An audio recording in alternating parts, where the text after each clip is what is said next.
ರಾಜ್ಯ ಸರ್ಕಾರದ ಆದೇಶದಂತೆ ಬೆಂಗಳೂರು ಗ್ರಾಮಾಂತರ ಜಿಲ್ಲೆ ನೆಲಮಂಗಲ ತಾಲೂಕಿನಲ್ಲಿ ದಿನಾಂಕ 18-2-2024ರಿಂದ 23-2-2024ರವರೆಗೆ ಸಂವಿಧಾನದ ಬಗ್ಗೆ ಅರಿವು ಮೂಡಿಸಲು ಸಂವಿಧಾನ ಜಾಗೃತಿ ಜಾಥಾ ರಥವು ಪ್ರತಿಯೊಂದು ಗ್ರಾಮ ಪಂಚಾಯಿತಿಗಳಿಗೆ ತೆರಳಿ ಸಂವಿಧಾನದ ಪ್ರಸ್ತಾವನೆಯನ್ನು ವಚನ ಮಾಡುವುದರ ಮೂಲಕ ಸಂವಿಧಾನದ ಬಗ್ಗೆ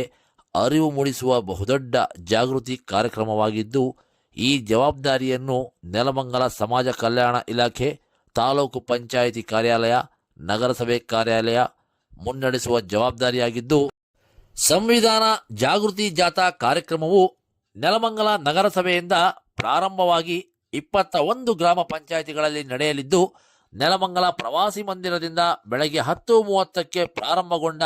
ಸಂವಿಧಾನ ಜಾಗೃತಿ ಜಾಥಾ ಕಾರ್ಯಕ್ರಮವು ನಗರದ ತಾಲೂಕು ಕಚೇರಿ ಮುಂದೆ ಬಂದು ನಗರ ವ್ಯಾಪ್ತಿ ಮುಕ್ತಾಯಗೊಳಿಸಿ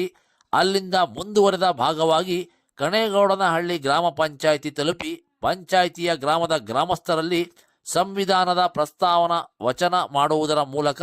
ಅಲ್ಲಿಂದ ಮೈಲನಹಳ್ಳಿ ಆಡಾಳು ಮಾರ್ಗವಾಗಿ ರೈಲ್ವೆ ಗೊಳ್ಳಹಳ್ಳಿ ಗ್ರಾಮ ಪಂಚಾಯಿತಿ ತಲುಪಿ ಸಂವಿಧಾನ ಜಾಗೃತಿ ಜಾಥಾ ಕಾರ್ಯಕ್ರಮವನ್ನು ಯಶಸ್ವಿಗೊಳಿಸಿ ಇನ್ನುಳಿದ ಮುಂದಿನ ಗ್ರಾಮ ಪಂಚಾಯಿತಿಗಳಿಗೆ ತೆರಳಲು ನೆಲಮಂಗಲ ನಗರಸಭೆ, ಕಣೇಗೌಡನಹಳ್ಳಿ ಗ್ರಾಮ ಪಂಚಾಯಿತಿ ಹಾಗೂ ಗೊಳ್ಳಹಳ್ಳಿ ಗ್ರಾಮ ಪಂಚಾಯಿತಿಯ ಎಲ್ಲ ಸರ್ಕಾರಿ ಅಧಿಕಾರಿಗಳು, ಪಂಚಾಯಿತಿ ಸದಸ್ಯರುಗಳು, ಹಿರಿಯ ನಾಗರಿಕರು, ಯುವಕರು ಸೇರಿ ಸಮಾಜ ಕಲ್ಯಾಣ ಇಲಾಖೆಯ ಬಹುದೊಡ್ಡ ಜವಾಬ್ದಾರಿಗೆ ಕೈಜೋಡಿಸಿ ಯಶಸ್ವಿಗೊಳಿಸಿದ್ದಾರೆ.